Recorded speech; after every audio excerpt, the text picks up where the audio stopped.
Ang kwentong ito ay hango sa totoong buhay. Karanasan ito ng kaibigan ng lolo ng kaibigan ko. Naitago na lang natin sa pangalang Utep. Taong 1978, Paraiso, Masbate.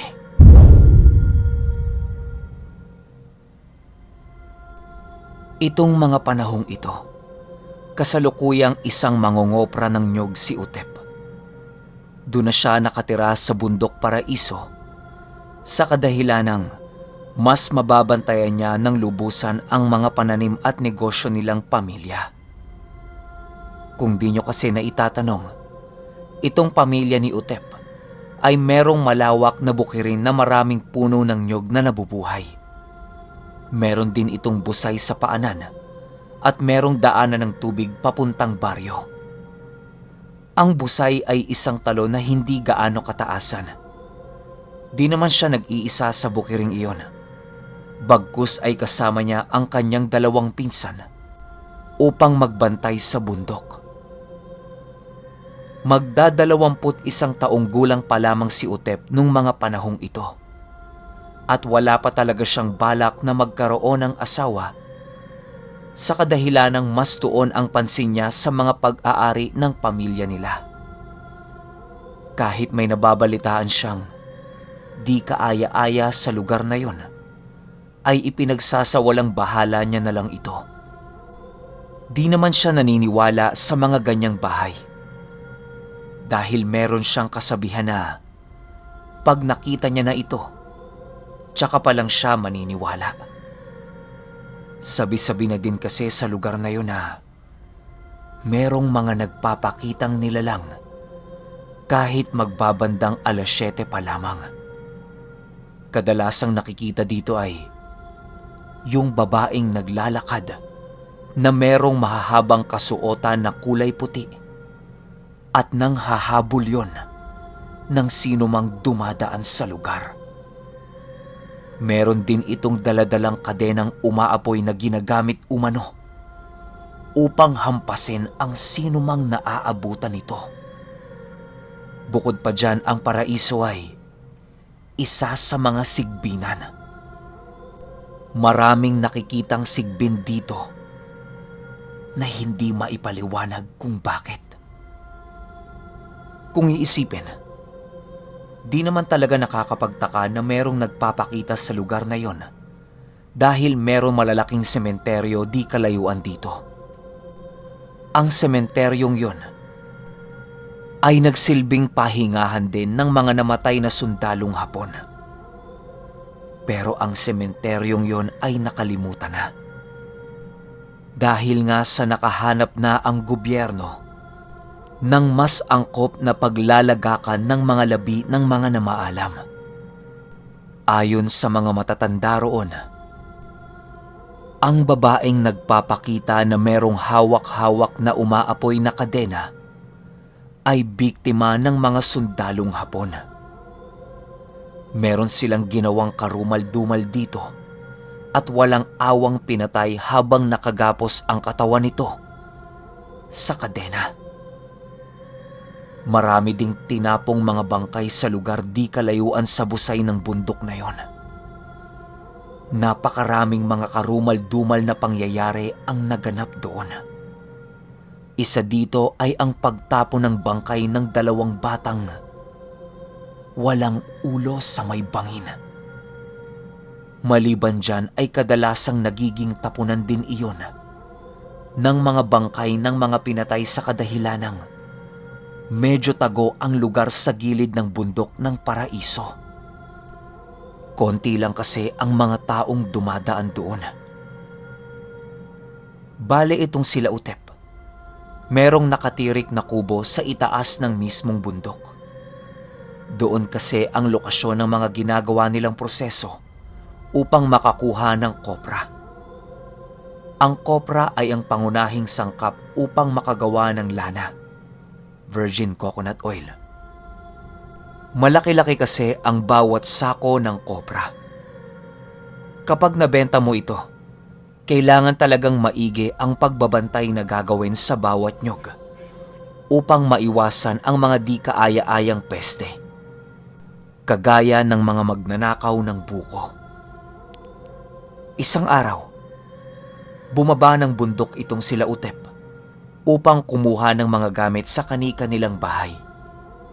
Bale 1 beses tuwing 3 araw bumababa ang mga ito. "Nay, magandang umaga ho. Nandito na po kami." Wika ni Utep. "O anak, kumusta? Maayos ba kayo doon?" Galak na sagot ng nanay niya. "Opo, Nay. Mas maganda nga doon kesa dito." Sabay na salita ni Utep habang pumapasok sila ng pinsan niya sa bahay. Natapos ang almusal nilang punong-puno ng kwentuhan. Ganyan kasi ang nanay niya sa tuwing umuuwi sila. Lagi nitong sinisigurado na maayos ang kalagayan nila doon sa kanilang uma.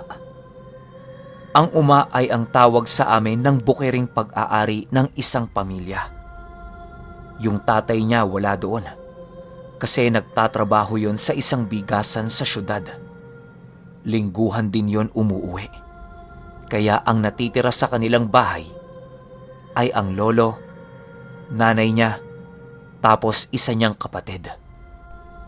Matapos ang mga araw na yon, sumapit na ang 3:00 ng hapon. Kaya ang ginawa nitong sila Utep, kanya-kanya na silang ligpit ng mga gamit nilang dadalhin.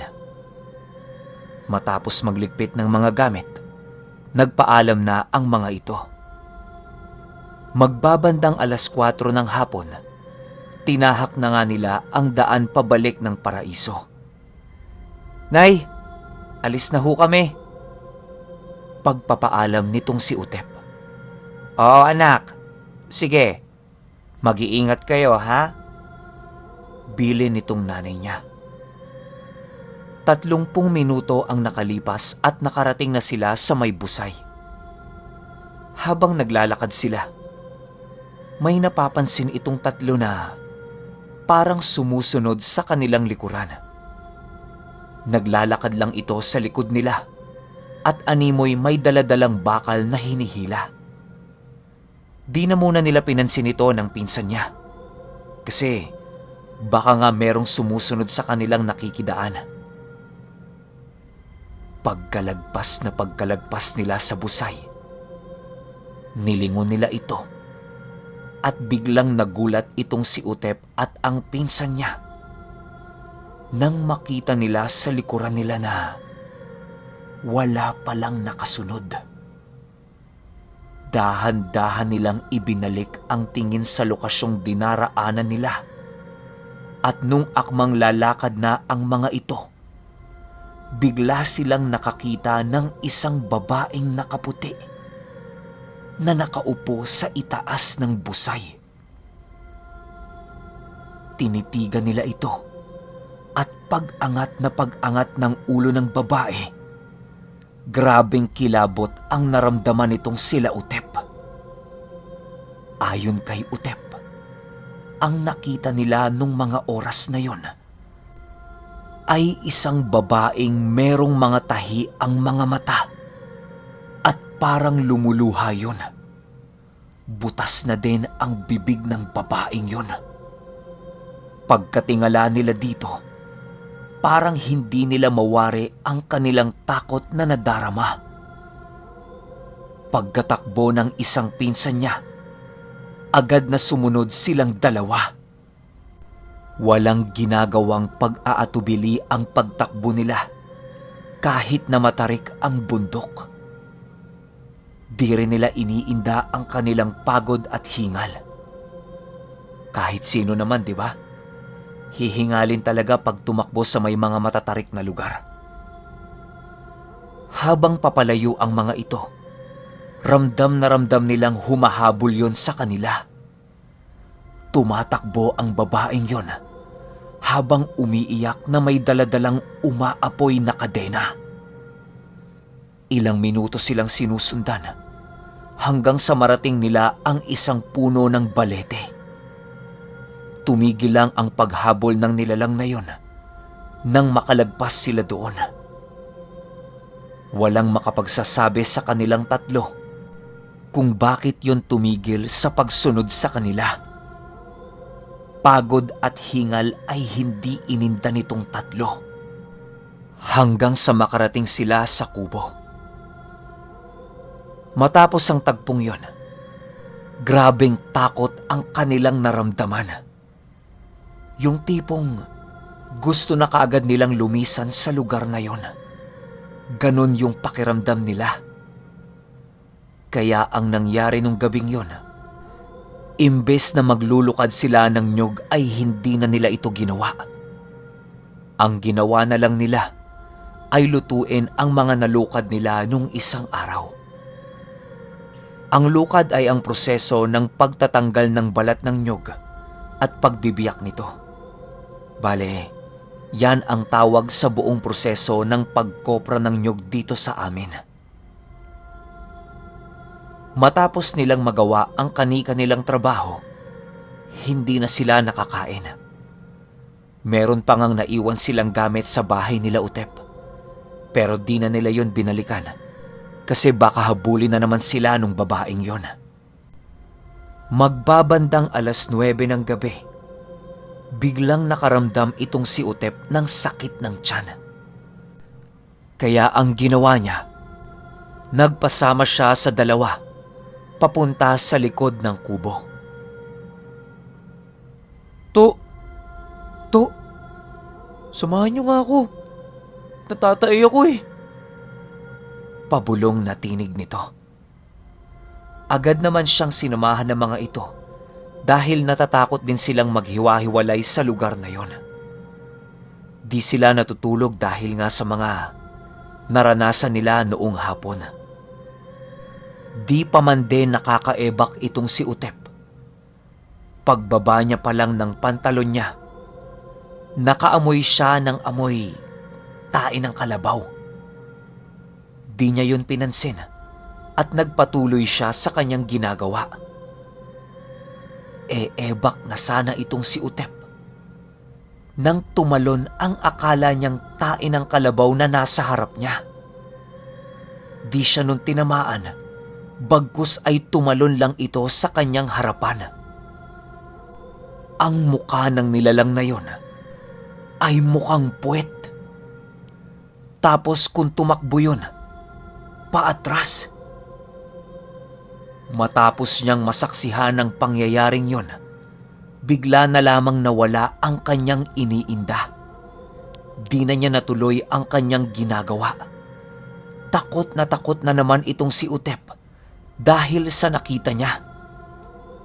Ayon dito kay Utep, sigbin umano ang nakita niya ng gabing yon. Matapos ang mga ganap, napagdesisyonan nilang tatlo na pumasok na lang ng kubo upang magtago na lang. Ang ginawa nila, maigi nilang sinarado ang kanilang kubo. Nagsikumpulan lang silang tatlo sa sulok ng kubong yon, na para bang walang balak mahiga kahit medyo napapalalim na ang gabi. Ibinabaling na lang nila ang kanilang mga wisyo sa pag-uusap tungkol sa mga nakakatawang bagay. Ilang oras lang ang nakalipas, may bigla na namang umiyak di kalayuan sa kanila. Medyo malayo naman kasi yon kasi di gaano kalakasan yung iyak ng babae. Pero naririnig nila. Umiiyak yun ng ilang minuto. Pero napakatinding kilabot ang ginagawa nun sa kanila. Tila ba mababaliw na ito at gustong-gusto ng sumigaw dahil sa takot. Wala silang mahihingian ng tulong, kundi ang kanilang mga sarili. Di rin sila pwedeng magpumilit na bumaba ng bundok dahil sa kabilang parte nito ay sementeryo na.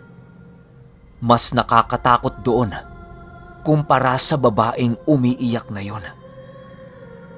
Ayon kasi sa mga matatanda, kaya inabandona ang sementeryong yun dahil sa mga di kaaya-ayang pagpaparamdam ng mga nilalang doon. At bukod pa dyan, karamihang reklamo ng mga pamilya ng mga nakahimlay sa sementeryong yun, nabubutasan ang nicho ng kanilang mga minamahal. Walang makapagsasabi kung paano at sino ang bumubutas nito. Meron ding mga kamay na minsanang humahawak sa mga taong bumibisita sa lugar na yon. At may mga pagkakataong ding lumalakas ang hangin sa sementeryo sa hindi maipaliwanag na dahilan. Nakakakilabot talaga ang sementeryong yon. Kaya napagdesisyonan ng gobyerno na ilipat na lang ang himlayan ng mga pumanaw. Ligtas namang nairaos ng 3 ang buong magdamag at magbabandang 7:00 pa lamang ay nagsibabaan na ang mga ito. Nagmamadali silang bumaba sa bundok at walang ginagawang anumang paglingon-lingon sa bawat dinaraanan nila. Basta nakatutok lang ang kanilang mga paningin sa kanilang eksaktong dinaraanan. Pagka-uwi ng mga ito, agad na naglahad sila ng kanilang mga nasaksihan ng gabing yon. Takot na takot itong 3 dahil sa napatunayan na nila na totoo pala ang lahat ng mga kwento tungkol sa kanilang lupain.